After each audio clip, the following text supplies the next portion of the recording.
I told you that today we are going to talk about different kind of diagrams, right?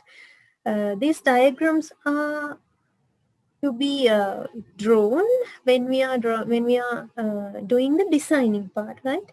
So where we see all these diagrams are is the designing stage. Before designing stage, that we know that we have requirements. So you will have to gather all the requirements necessary to develop your software, and thereafter, as the deliverable or as the output, you will have SRS document. That means software requirement specification with you. So according to the software requirement specification, you go for designing the software, right? So when you are designing, in that designing stage, you have number of diagrams. You have already created certain diagrams such as use case diagrams and some ER diagrams. So in this subject, we are going to learn how to do those things correctly. Before this subject, you may have already learned all this stuff, but again, if you have missed anything, you can clarify while I'm discussing this with you, right?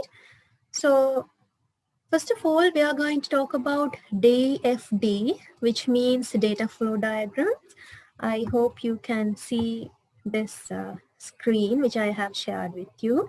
So here we have a notation to follow, right? Notation means we have set of symbols. So each and every diagram we are going to draw during designing part, we have number of notations to be followed, right?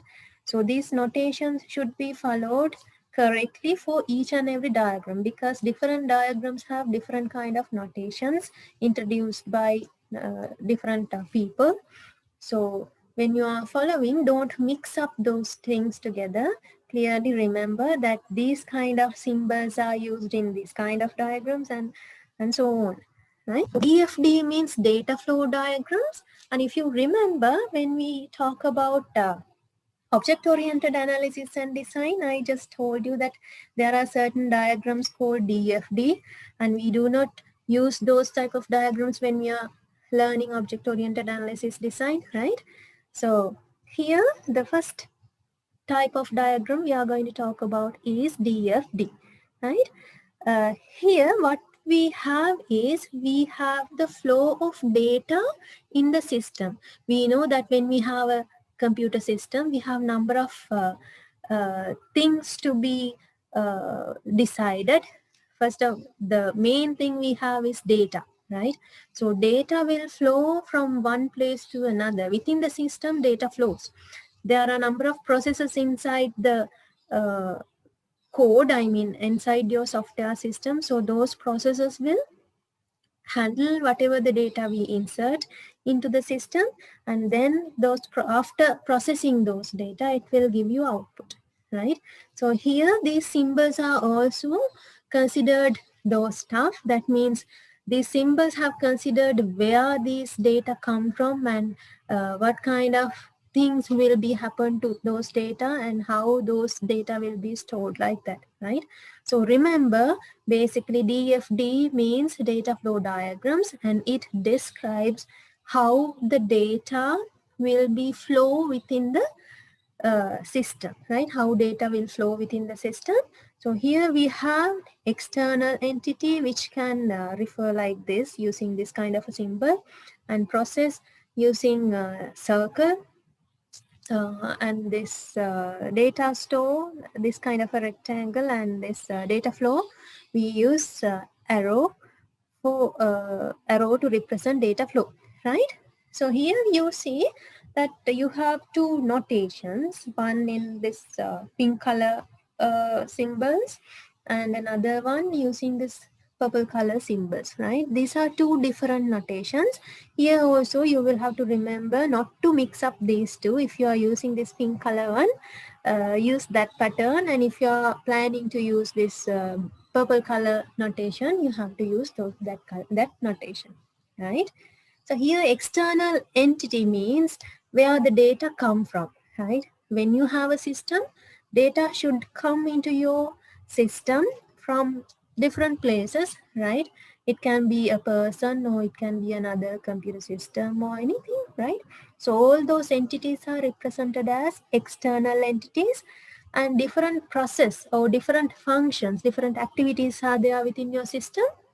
Those functions can be represented using this kind of a circle, or in purple color, this kind of a rectangle, right? And data store means the place we are going to store your data, and data flow means the direction where your data comes and where your data goes, right? So let's move to a sample diagram. So here, before moving into the diagram, you have set of rules to be remember. Sometimes this will be asked for examination also. So no need to write as it is, because just remember whatever the things will happen within this, because the things happen within this are here, right? So for an example, let's look at the first rule. First rule says each process should have at least one input and output, right? You already know that if you have a task to do, right, you should have to have data. So some data should be input to the process, and after processing that you will definitely have an output, right? So that can be taken as a rule, right? And for an example here, it mentions that each data store should have at least one data flow in and one data flow out, right? So if you are storing data somewhere, data should come to that place, right? If you want to store something, if you have a storage place, then data should come into that, and after storing data should go somewhere, like that. The things which will happen inside the diagram are there, right? So no need to remember as it is, just remember whatever the things happen in this diagram, and then you can write all these rules, right? So based on the way we draw, we have different types of DFD diagrams, that means data flow diagrams. Here we have this one as level 0, right? Excuse me. So here you have level 0, and then level 1, level 2. I'll explain you what happens in each level. So the first level is mentioned as level 0. I'll mark it here. So this is level 1. I'll mark it as level 1. Sorry, level 0. So for this first level, we also call it context.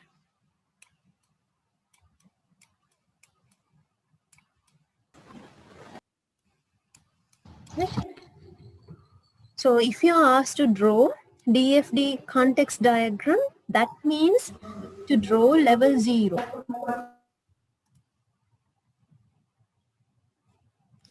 So in level 0, what you have to remember is, here we see the system as input taking into the system and output goes from the system. So here basically you will have this kind of things. That means 3 things will be there.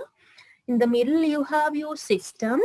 So system as a single process, right? You can take your system as a single process, and then you can mark it within this kind of a circle, and then you can input whatever the things and you can output whatever the things goes from your system, right? Here these uh, 3 examples are not from your LMS, because I thought of taking same example so as it will be easy for you to understand. If you refer your LMS note, that means your model note, it will have number of different examples for representing level 0, level 1 and level 2 diagrams. So refer that as well. The things I have taken here are from this website. I'll show you that as well. Here in this, when you are referring today's lesson, I have planned to let you refer set of websites regarding this, because if you do not understand, if if I am not clear to you, you can refer this website. So all these pictures have been taken from this website, right? So you can refer that one as well, right? Mark this. You can refer. So it has more details about these diagrams, right? So what we do here is, here we are starting with context diagram, that means level 0 diagram. Here you have your system as a single process, and you have to mark where your data come from and where your data goes, right? So here for an example, this picture, this diagram says you have a system which has a process for hotel reservation. So all the reservations can be done using this system. So there are guests who gives data, who insert data to the system, right? And those data will be processed within the hotel reservation system, and then output will be displayed to this administrative people, right?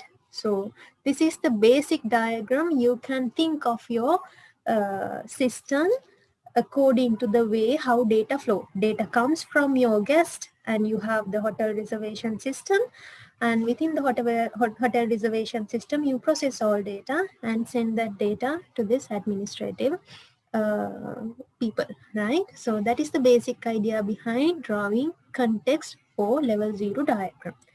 So when it comes to the second type, we have level 1 diagram, right? So levels will be increased one by one. First we talk about level 0. Now we have level 1, right? For this diagram, we do not say this is a context diagram. This is not a context diagram. Context means level 0, right?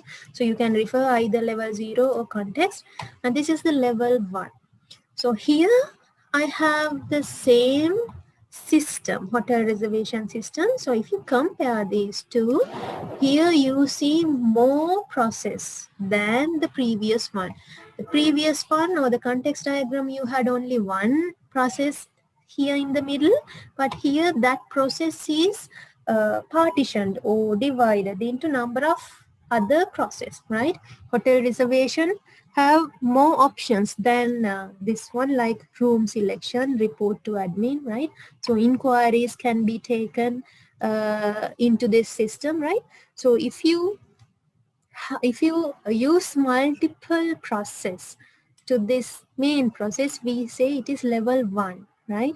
Why we call this level 1 is, here we extend this up to one level, right? So remember that we have extended only up to one level. That's why we say this is level 1. So when you think of this kind of number of process, thereafter you can think where this data will come from, where this data will go, and from where this data come from, and then you can decide what are the places you use to store your data, right? So you use reservation storage, and here if you see, it has something called down storage, up storage, right? So there are places to store your data, and those data will goes through this process. For an example, this down storage data will first go through the process which is called as inquiry, and then that process is linked with hotel reservation, right?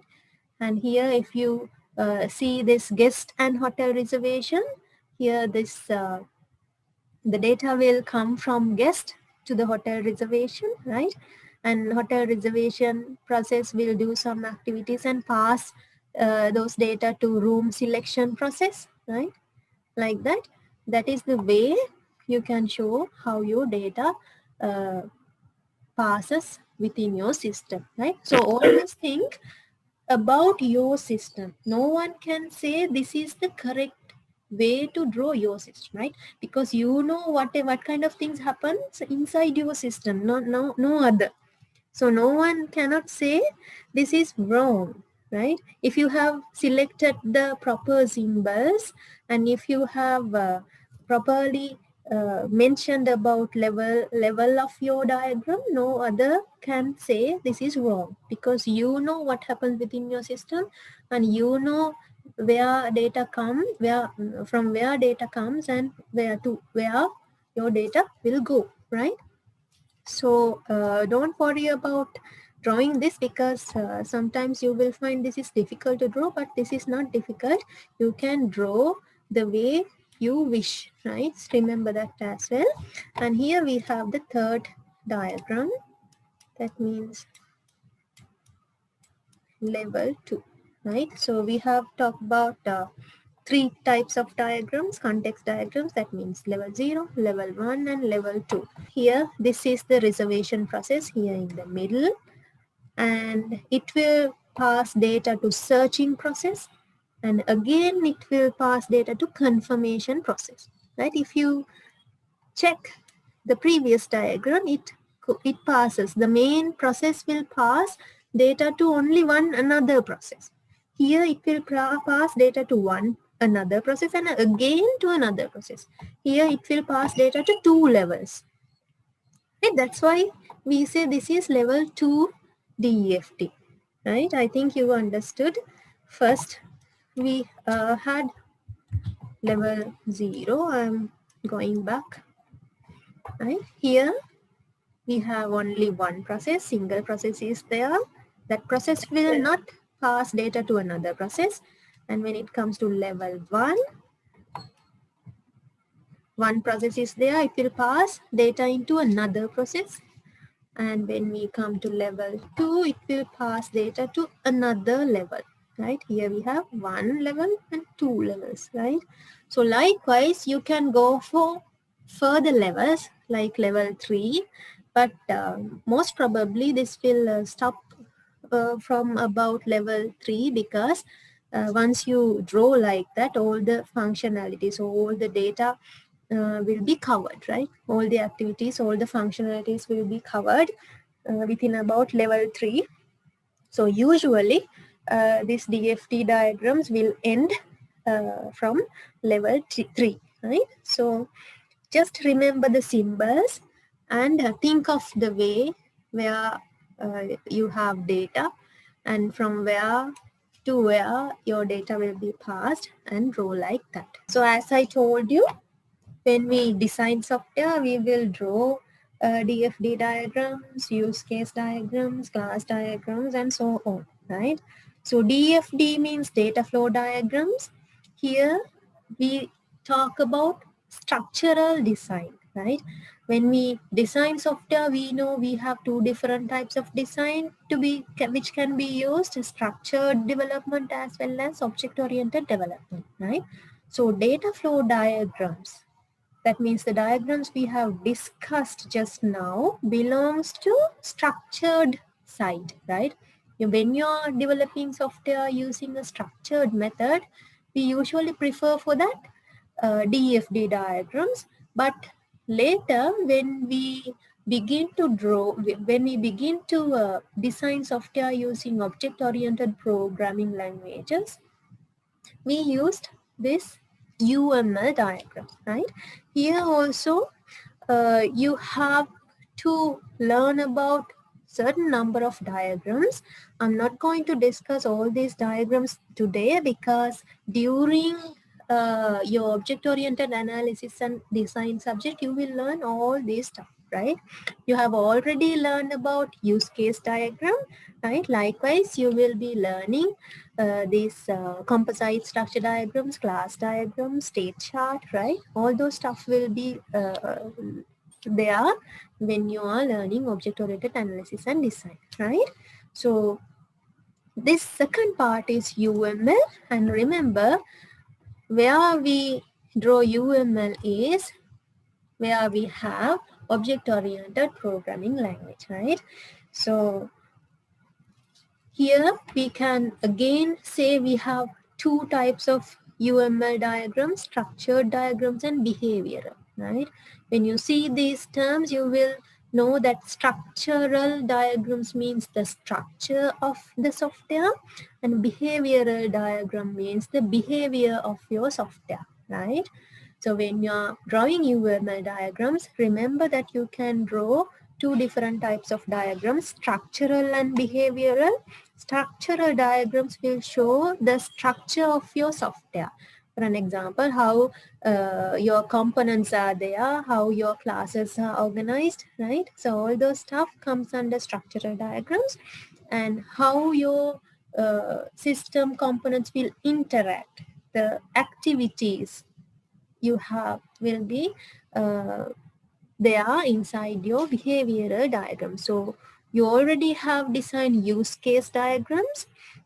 So you know that use case diagrams will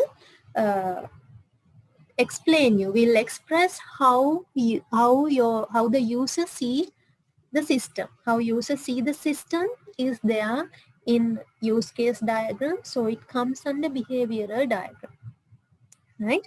There are functionalities, and who use those functionalities are also there. So that comes under behavioral diagram, right?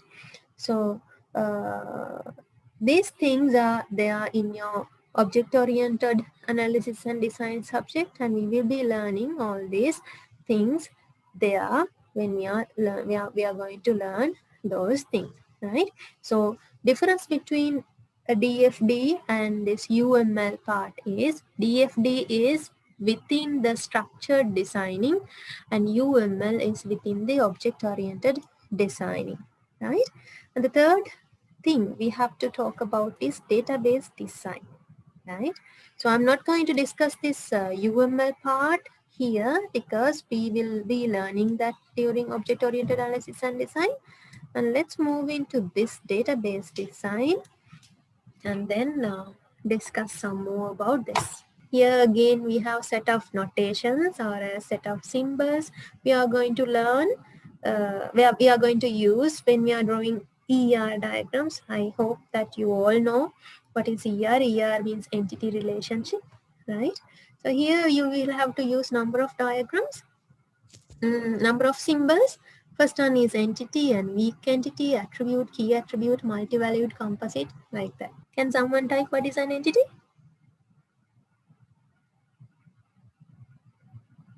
Entity can be taken as an object within the system, right? Anything, any object that you can have within the system, yes. Anything can be there, right? That you want to store about it, store data about it. And the second one is weak entity. Okay, I'll talk about weak entities. So here, weak entity means, so when you look at this term weak, you have the idea that it should be weaker than the entity, right? So what we usually say is this weak entity usually describes more about the entity, right? Yes, very good. Chanaka has said it's dependence, right? Dependence. That's a good example. Usually what we have to think of is, if you have a weak entity, that weak entity will describe your entity, right?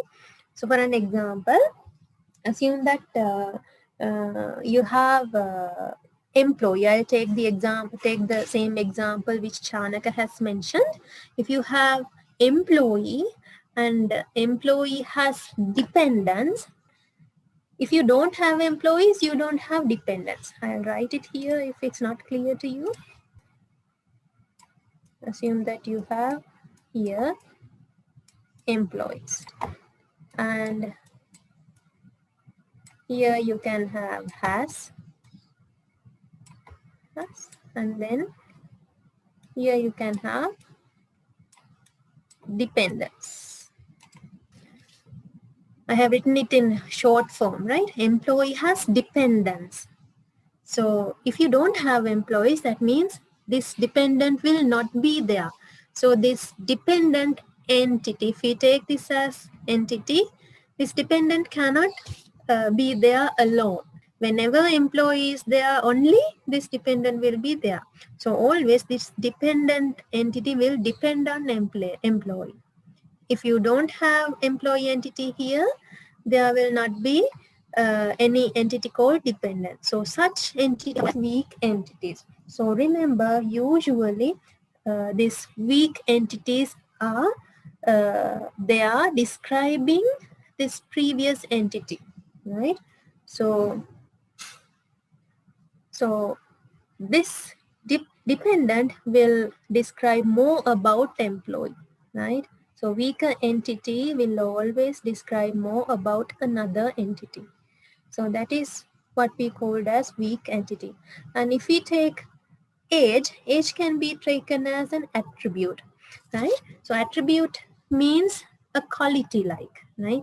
If you want to describe the qualities, or if you want to describe the properties or things, if you want to describe your entity, we use attributes. For an example, employee has a name, employee has an age, right? So all those things will describe what this who this employee is, right? So those kind of things are there for attributes. And when we talk about key attributes is used to uniquely identify whatever the records you have within your database, right? Can anyone give an example for key attribute? Yes, NIC. Your national identity card number. National identity card number, employee ID, yes, good employee ID is there. So all those can be taken as key attributes. So key attributes can be used to identify each and every record uniquely, right? So here you will have to underline that term, then only we can consider it as an key attribute, right? If you want to understand it, that is, if you want to clearly identify it is a key attribute, you will have to underline that. Otherwise we just think it is an attribute, right? And multi-valued attribute. Okay, now time to give a multi-valued attribute.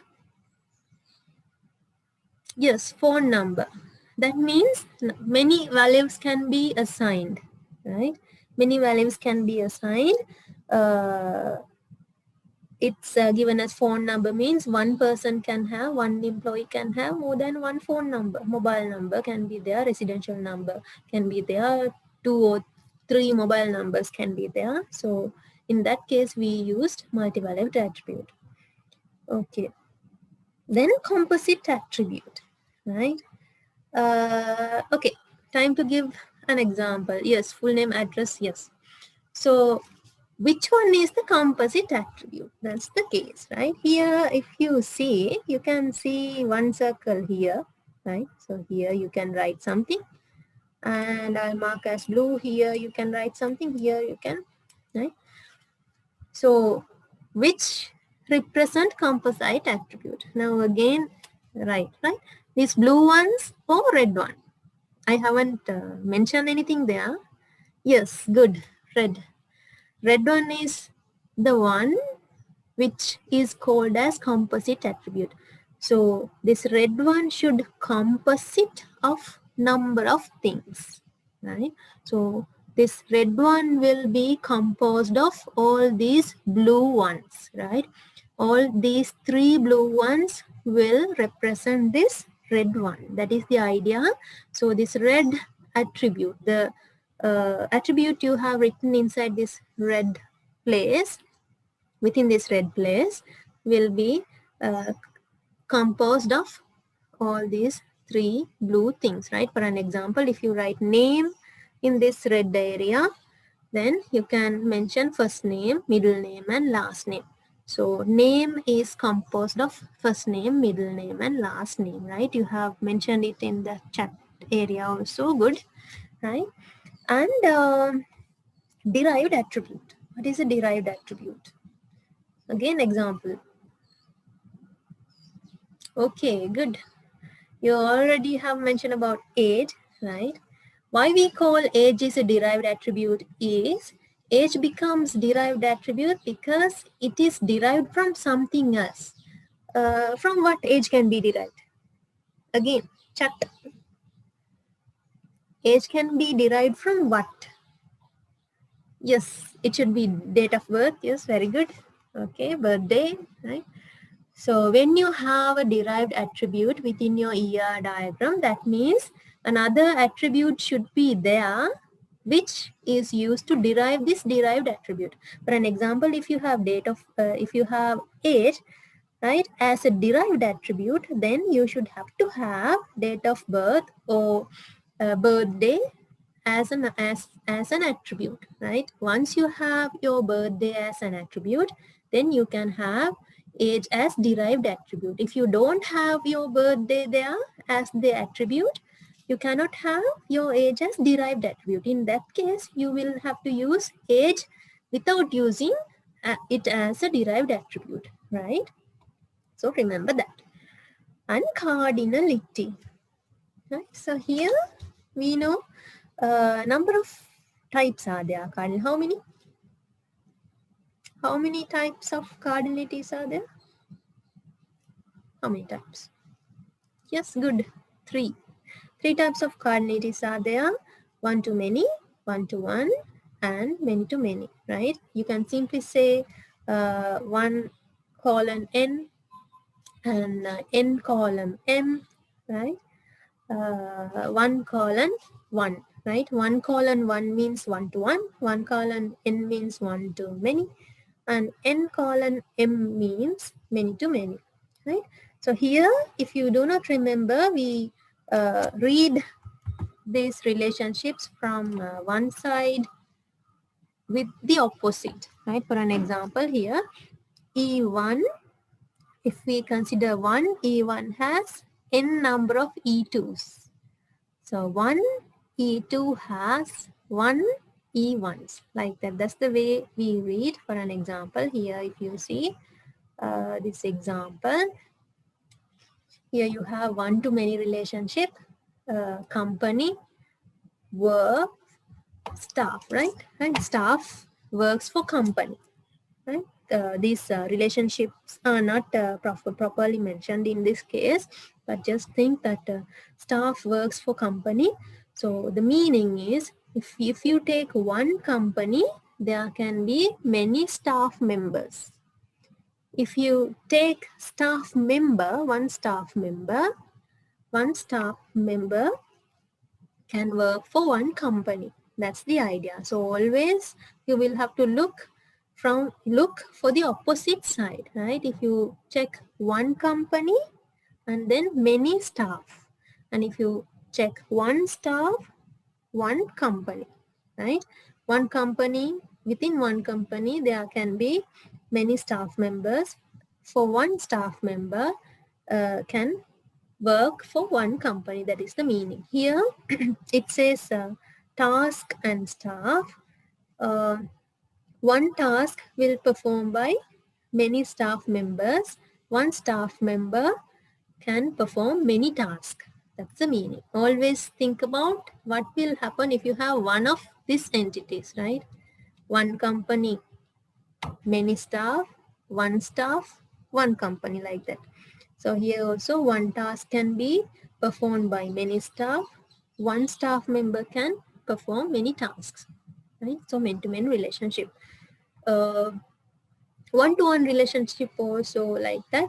One wife is there for one staff member.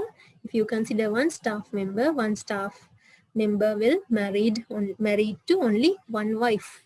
So that is the idea behind this. So that is what we call as cardinality. Okay. And relationship, you know what is relationship. Here, company staff works for company, right? Here you can, rather than mentioning work, it's better if you can mention work in or work for, right? Here, this is an example I have taken from this website. Here also I have mentioned that link, right? So it is taken from this website, right? So rather than mentioning work, mention like works in or work for, right? It should looks like a relationship, right? So one staff member works in company, like that. Use something like works in, works for, like that. So relationship ship should be like that, right? And here also we have another one which is called that this should be identifying. I'll write it here.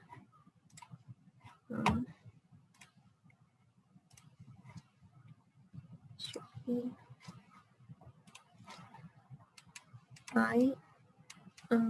identifying.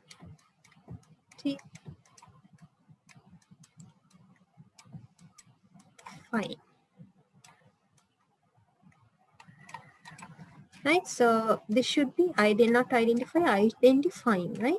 We usually say this is identifying relationship, right? So whenever we have this kind of relationship, it is used to identify that relationship. For an example, here we talk about employee has dependents, right?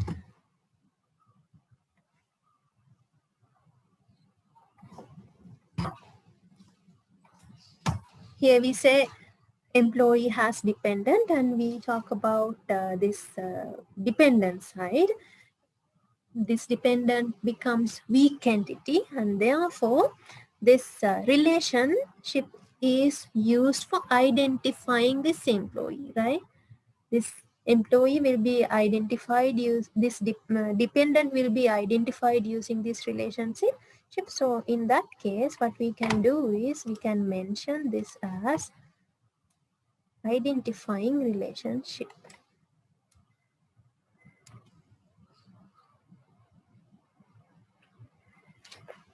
Can anyone give another example for identifying relationship? Like,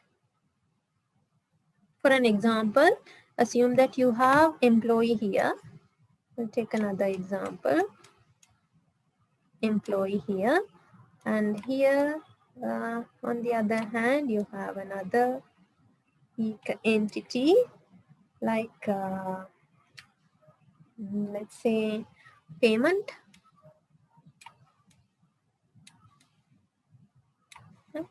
So you have employee payment. So what you do is you do pay employee payment.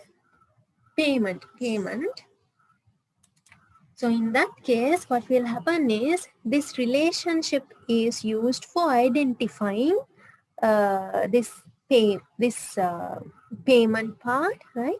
So employee has specific kind of payments, so it can be identified through this relationship, right? So in that case, again, we can mark this as identifying relationship. And then what we can identify from this is this is belong to this relationship as an identifying relationship, right? So whenever you have this kind of weak entities, you usually have this kind of identifying relationship. We know that weaker entities are used to describe another entity. Here, this payment entity will describe employee, right? So here this payment entity has become a weaker entity. In that case, the relationship also used to identify that employee part, and therefore we say this is an identifying relationship, right? So whenever you have this kind of a weaker entity, you will have identifying relationship. Remember that. Hope you have no problems. Then I'm moving into the other part, right? So here I have mentioned ER. So ER basically means entity relationship diagram. And another term is there called relational model. Before coming into that, I'll show you this example. So this is an example ER diagram, right?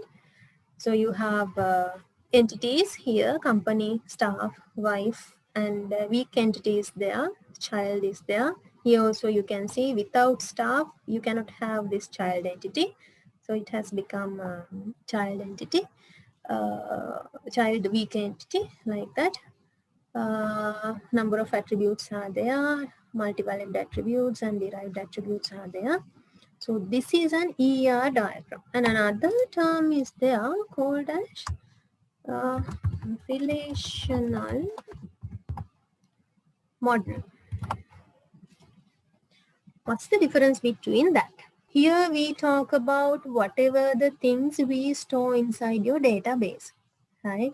So when you look at this ER diagram, you can think that you should have to have company data table, staff table, wife table, child table, like that, right? So what you usually do is you create separate tables for each of these entities, right? And we call that as relational database, right? Because all the data tables are related with each other. But what you have to think of this is you cannot directly go from ER to relational model. In some cases you can, of course, but in some cases you can't. So you will have to be very keen, or you will have to think carefully when you convert ER diagram to relational model. There is something called conversion of ER to relational model. Always after drawing your ER diagram, you will have to convert that into relational model, and you draw relational schema diagram as well, right? Or else you draw relational model. So the difference between these two is, here you see that phone number is a multi-valued attribute, right? And you know that when you store data inside the database, you have to think of that normalization as well, right? So when you use only these entities as tables, you will not be able to satisfy all those database normalization parts, and you will mix up with something else, right? So what you have to do is you will have to consider these ones also as another table. For an example, to store number of phone numbers, you will have to have another table. It is not mentioned here. Here you have company table, staff and company entity, staff entity, task, wife, child, right? So you know that within staff table, you cannot store many phone numbers. If you do so, you will have to have phone number 1 column, phone number 2 column, phone number 3 column, like that. So when you convert your ER diagram into relational model, you will have to have another table for storing your phone numbers. And again, here you see you have many-to-many relationship. Task perform, one task performed by staff, right? So here one task can be performed by many staff members, and one staff member can perform many tasks. So when you have many-to-many relationship also, this relationship will have another table. This relationship will hold another table. So for each task performed by each staff member should be recorded within this perform table, right? So whenever you have this kind of multi-valued attributes, so this kind of many-to-many relationship, you will have another table, right, in between. So phone table will attach to staff table, and perform table will attach to task and attach between task and staff tables. Like that, you will have to have another set of tables rather than the tables you have decided from ER diagram. So always remember to convert your ER diagram into relational model, or draw the relational schema diagram before actually implementing your database. So what we have discussed so far is about the designing part, the diagrams, right? So here we have talked about DFD, which falls under structured designing, and UML, which falls under object-oriented designing, And then finally, ER, which comes under database designing. We have discussed designing part. We have discussed about structured designing, object-oriented designing, and database design. Right? So in structured design, if you design DFD or as data flow diagrams, you will have 3 levels: level 0, level 1, level 2, and so on, right? Basically, it will stop from within about 3 levels, right?